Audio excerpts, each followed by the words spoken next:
honor to be here, and because it's related to something which is very close to my heart. And I welcome this launching of this development media forum, which is much needed because we are in a time like we are questioning our development discourse. It happened at a time we are like the students, the people, everyone is questioning our developing questions. Are we on the right track?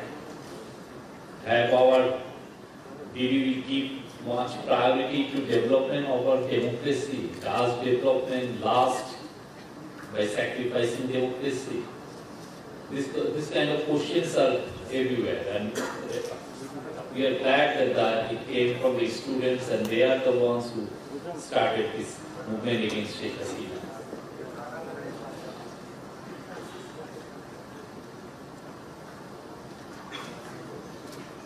We, honestly speaking, like Bangladesh journalism, like over the last few decades, I think there is growing realization that Bangladesh, like the kind of projects we are undertaking, or kind of when private sector projects we have undertaken, actually don't go or do harm. We are creating jobs by harming our environment. That's quite clear. Like we set up hundreds of denim factories, and every pair of denim, if you wash, it takes about 125 kilogram of liters of fresh water. And every year, if you see the health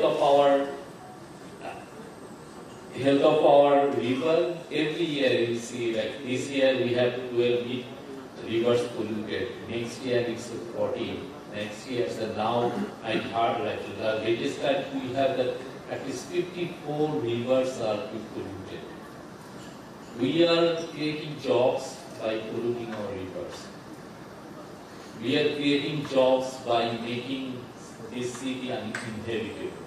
This is the most, as far as air pollution is concerned, this is like it always ranks top. Can Bangladesh be inhabitable? Like some years there will be massive amount of job, but our sons and our children won't like to live here. They say, okay, it's killing me. I'm not going to stay here. And there are a lot of lobby groups we haven't been able to confront. The big lobby, the massive lobby, we can like control the way they create jobs. There's a like semi-slave conditions there.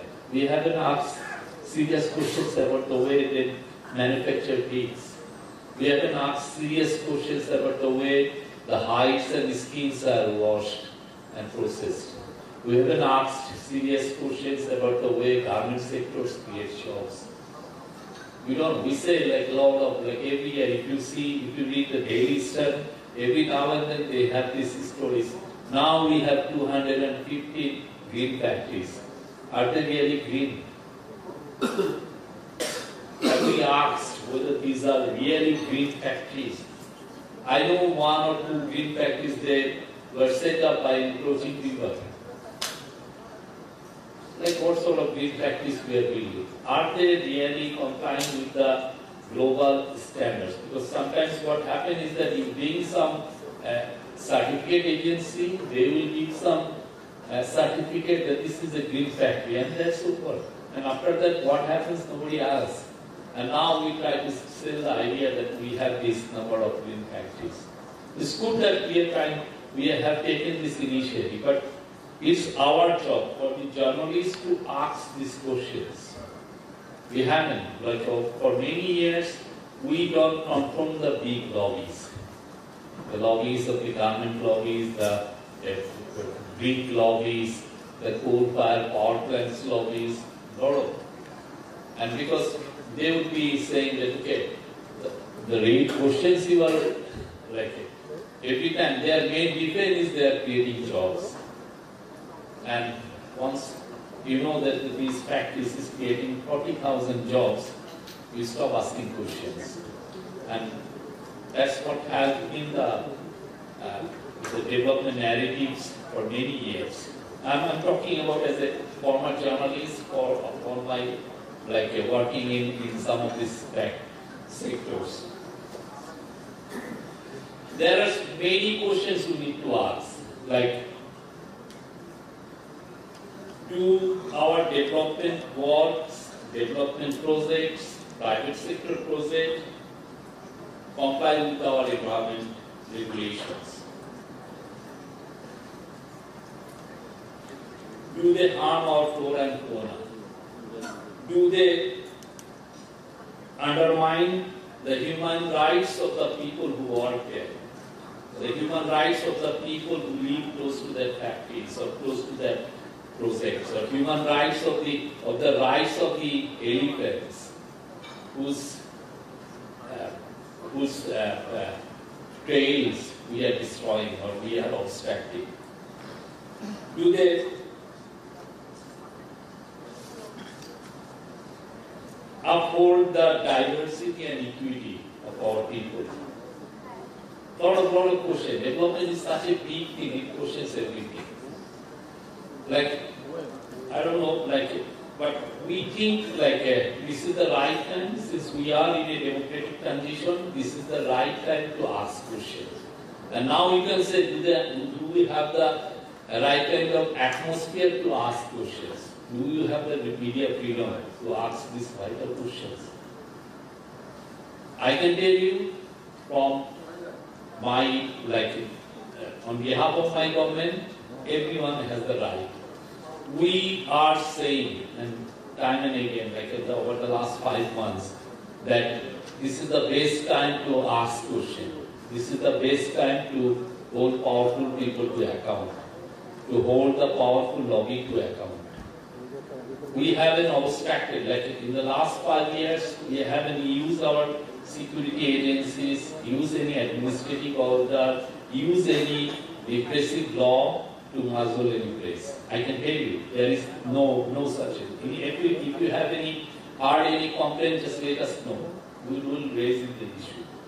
There is a perfect, I think, unprecedented media freedom. You can ask any question. You can criticize me, you can criticize our chief advisor, you can criticize the advisory panel of advisors, you can criticize everyone. So you have the freedom. And we think that for democracy to be institutionalized, first thing we need to have is media freedom. And we are trying to ensure that kind of perfect media atmosphere where anyone can pursue any stories without fear or favor. Obviously, there are a lot of other things also we have to see. We have to think about our future generation. We have to think about sustainability of our projects. We have to think about climate change. And we also think about once in a, think about how fragile the Bangladesh, this neighborhood area is. A lot of people don't know about these countries. Such a fragile country, fragile ecosystem. And any projects we take, visually, can impact our this delta in a way we can foresee right now. That's why, some of the big road projects or even road power plant projects, we never ask these questions. This is a very densely populated country. Should we have gone forward with this nuclear power plant? I haven't seen a single story about these things. Any disaster means it's a barren land. It's getting tens of millions of people. Thank you again. I think this is a perfect time to launch this initiative. And we hope members of this forum will ask hard questions. And this forum is also going to take up projects, take up training sessions, because we need also media literacy. People should know what actually development. Development is not about raising your export every year and creating more jobs. It has to be in harmony with your nature. So I think that's why we need more training, more media literacy, and I hope Foxconn will facilitate that, and we'll be happy as long as we are in power, we'll be happy.